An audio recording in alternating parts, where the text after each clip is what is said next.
So first Oscar nomination. I was at the lunch and they showed all the reaction shots of everybody. The cameras were on them. You were like in bed asleep or something?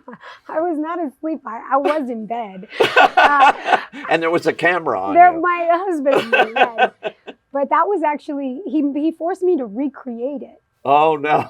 Because I was actually home alone when I got the nomination. And I just got in bed and I always imagined that I would like scream and cry and yell, but there was no one to scream with. So I just kind of like went, and I was like truly speechless for one of the very few times in my life.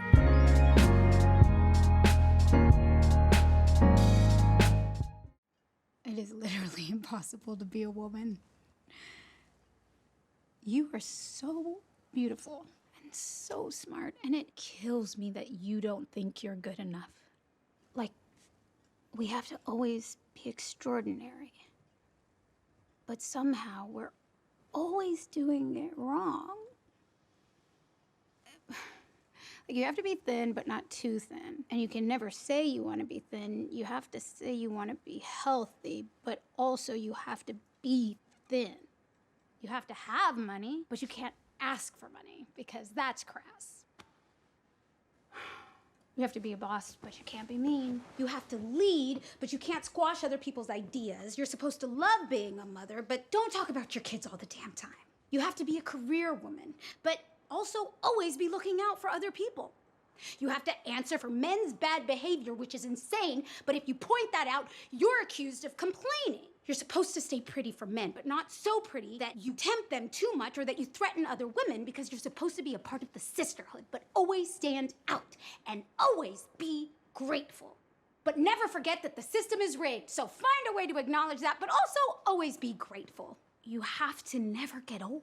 Never be rude, never show off, never be selfish, never fall down, never fail, never show fear, never get out of line. It's too hard, it's too contradictory, and nobody gives you a medal or says thank you. And it turns out, in fact, that not only are you doing everything wrong, but also everything is your fault.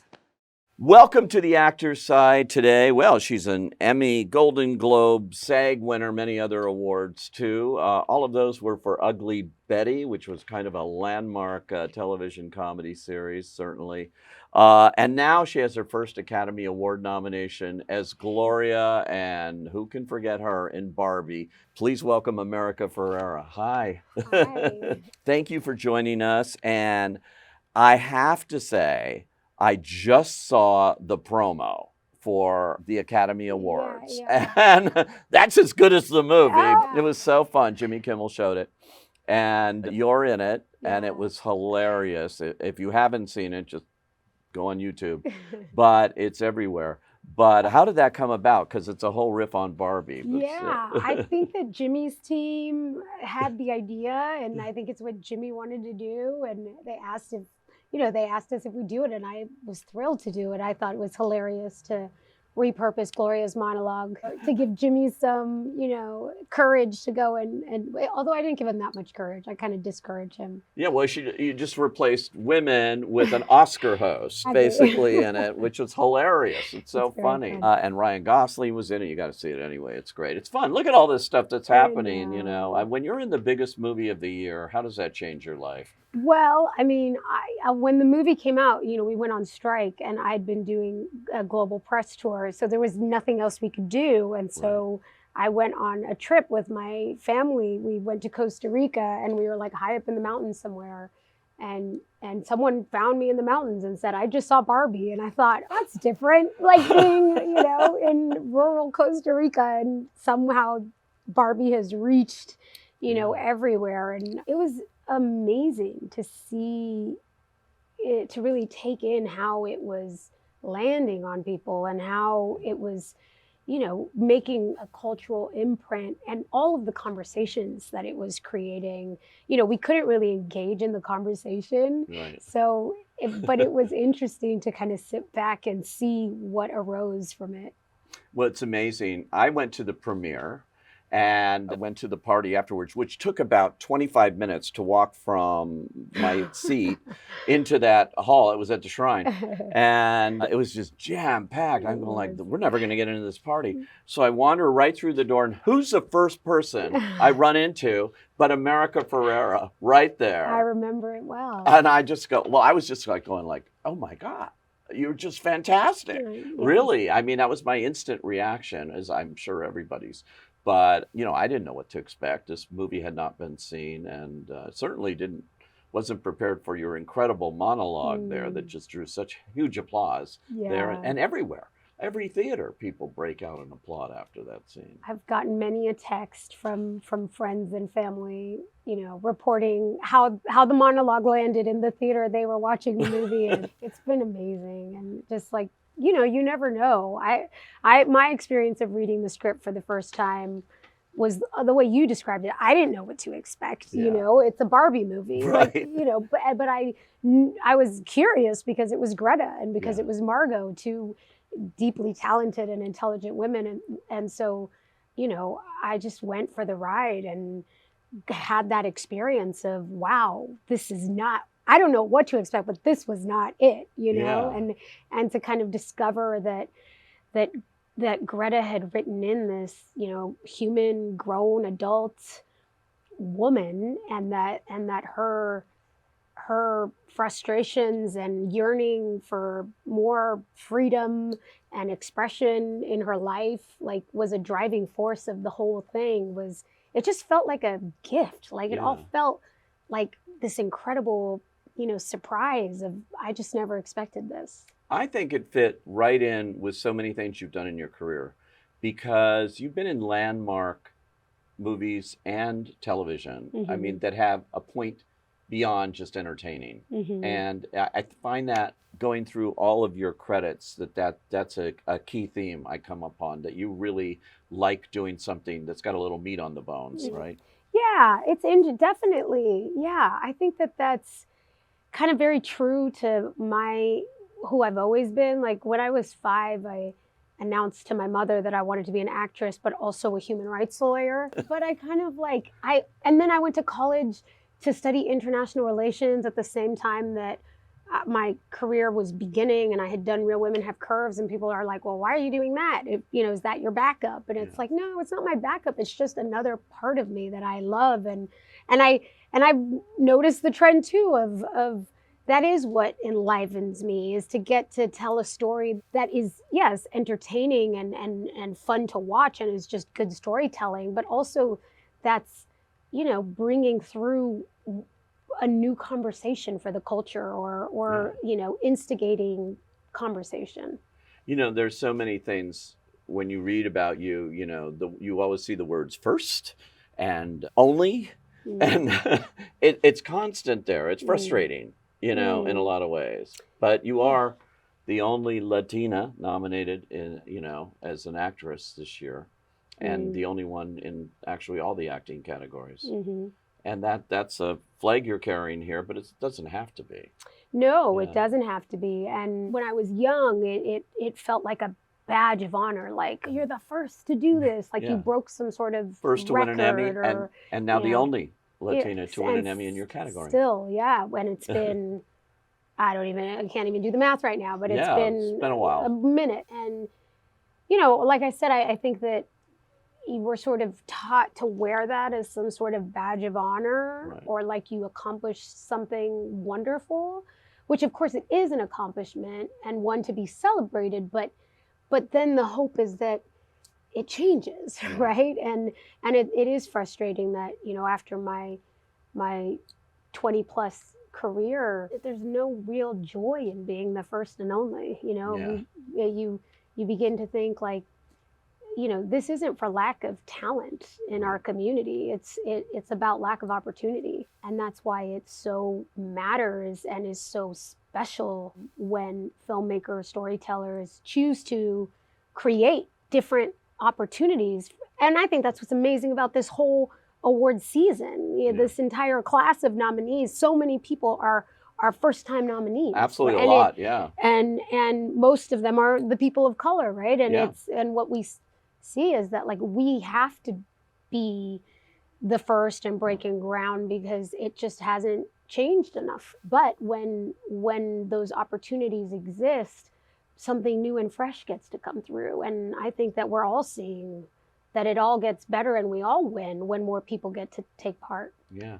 Well, talk about the casting here in this. This was certainly not written as a Latina or a specific kind of ethnicity. This is just a human being. Yeah. And you were cast by Greta? How did that work? Yeah. Well, Greta sent it to me and said that she and Noah had written the role with me in my voice in their head, and I don't know, I guess you'd have to confirm that with Greta if like she was Latina because I was Latina or she came to me. I don't know, but what matters is that the role did not exist to check a box. The role was not. Gloria didn't exist to be a Latina in Barbie land. Yeah, exactly. She existed to represent humanity, and how wonderful. She's the one, you know.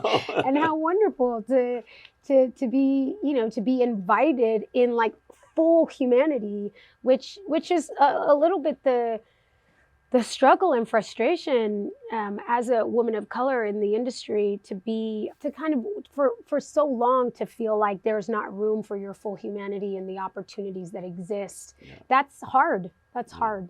And you see her not just in the monologue, but throughout the movie, she's rich, I think, as a character. I think so too, yeah. I mean, I like the car chase scene and when she first meets Barbie and they're kind of sussing out like, how did this happen? It was one of my favorite scenes. I feel it is so rich. There's so much there. And the relationship with her daughter and the daughter stuff, kind of in the whole movie with Ruth and Barbie and all of the mothering that's happening is really, I think, really landed with audiences as well. Yeah, and when you were doing that monologue, did you have an input yourself into it? Because you deliver it so flawlessly. I feel like you're just making it up as you're doing it, which is great acting. Well, thank you. The monologue is largely like as written, as Greta and Noah wrote it. I mean, we talked about it for months. And one of the first things Greta said to me was like, what's missing? Like, what would you say? Is there something you'd want to say in this that's not there? Or what would you add? And I sent her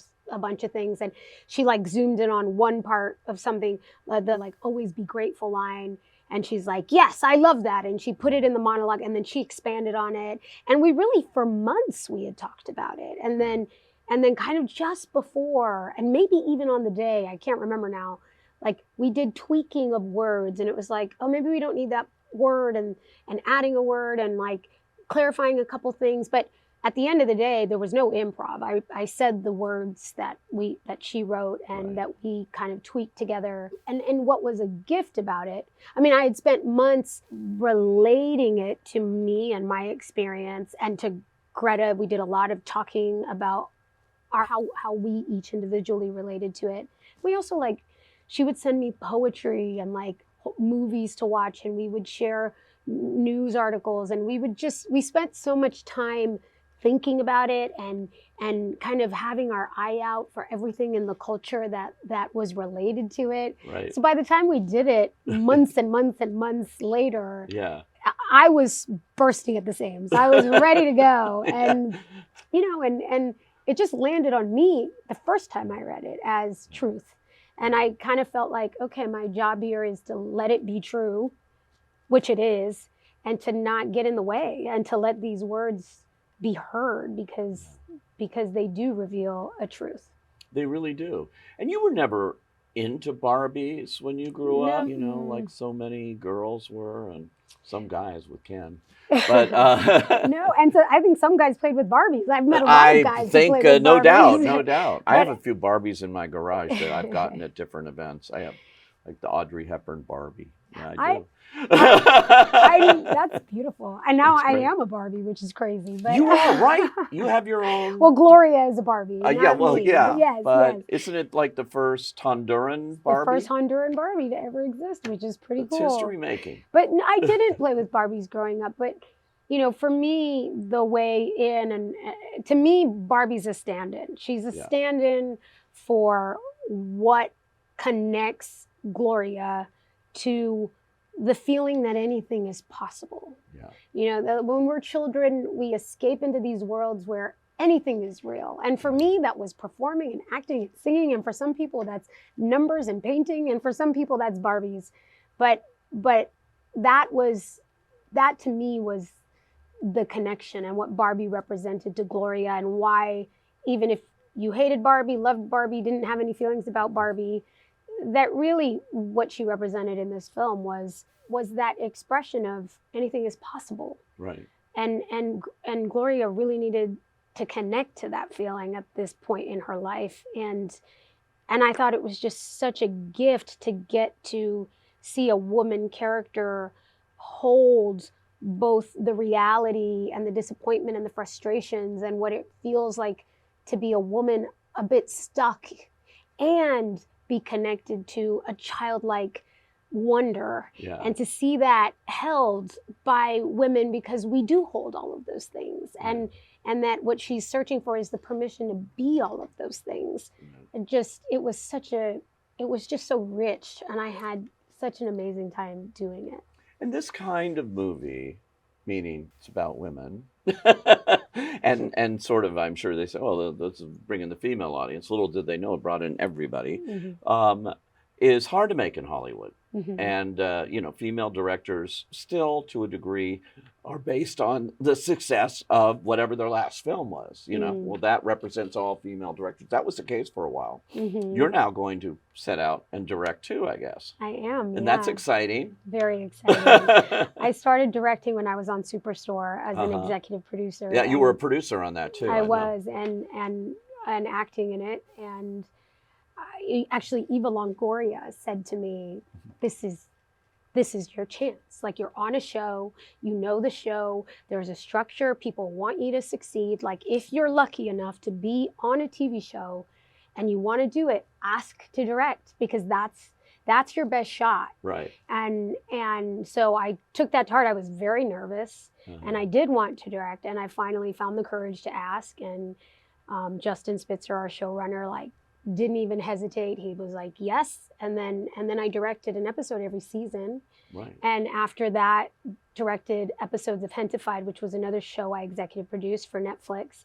And I just fell in love with it. And that is like Eva, she was here and talking about her directing career in television. Yeah. Being able to do those series. Yeah. And then finally this year got to do directing Flaming Hot. Yeah. Yeah. I mean, that's moving up the ladder there. So what's the movie you're going to do? I'm directing an adaptation of a beloved young adult novel called I'm Not Your Perfect Mexican Daughter. Right. And it's a beautiful coming of age story of a young woman who's struggling with mental health, but also struggling with grief and the loss of her sister, and trying to survive her childhood, trying to survive her adolescence. And it's not the same story as Real Women Have Curves, but there's some similarities, that it's a lead 17-year-old Mexican-American girl. And then there's so much that feels like full circle about the moment, but it's a very different story. And I think an exciting and new version of a young Latina portrayal that we haven't seen before. So I'm really excited about that. That's really exciting. When you mentioned Real Women Have Curves, first of all, I went to the Academy Museum when it opened. And there, in one of the things, amidst all this film, it was next to Citizen Kane. I'm just going like, Real Women Have Curves. Whoa! I know. That was impressive. I know. I went to go see it, and I was so caught off guard, and I just started crying. Did you?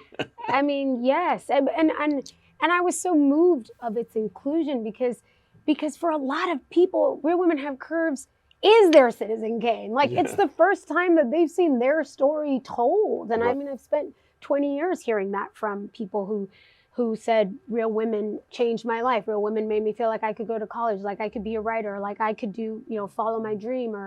And it means so much to people. And so, to include those audiences, those voices who feel so seen by that, by including this film, was so moving. It was so beautiful to be there. That was amazing.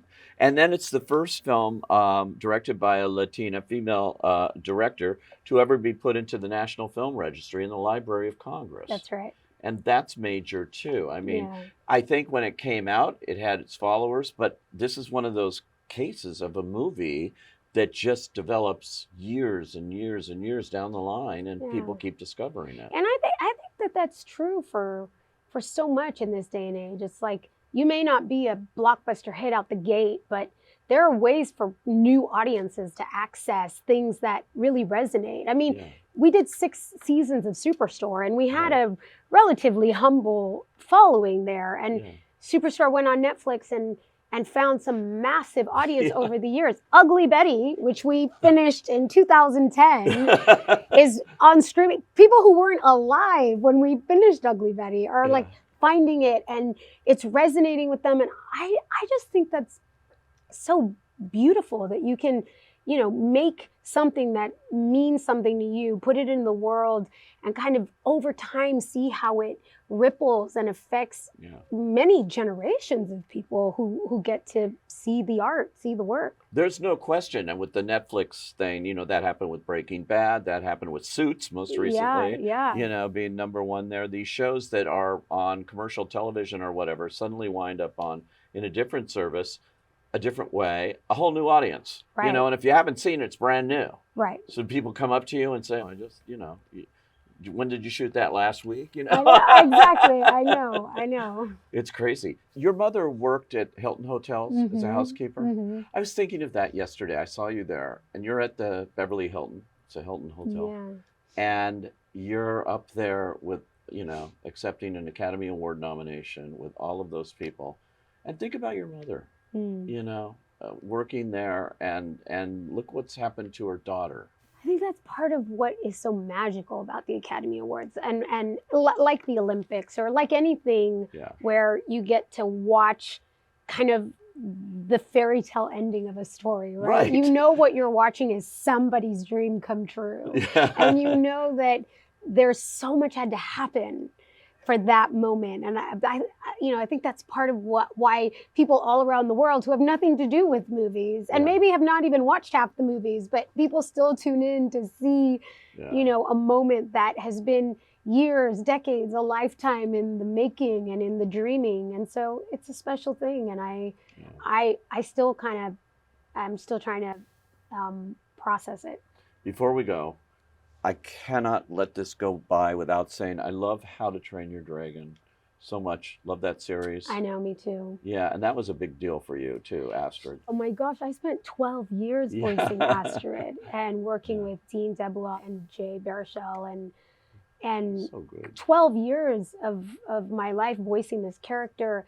And that felt like, that is for so many young people, like Yeah. very, a big part of their childhood. Even the music from the movie, like people have really fallen in love with parts of that series, and I couldn't the score is believe amazing. John the Powell? score. Oh my God. I couldn't believe that I got to be a part of it. Like when we started it, I had no idea what Dragons was going to be. I was a part of it because Leslie Feldman, was the head of casting at DreamWorks, was a dear friend, and she brought me in, and I thought, this sounds fun, and a feature movie.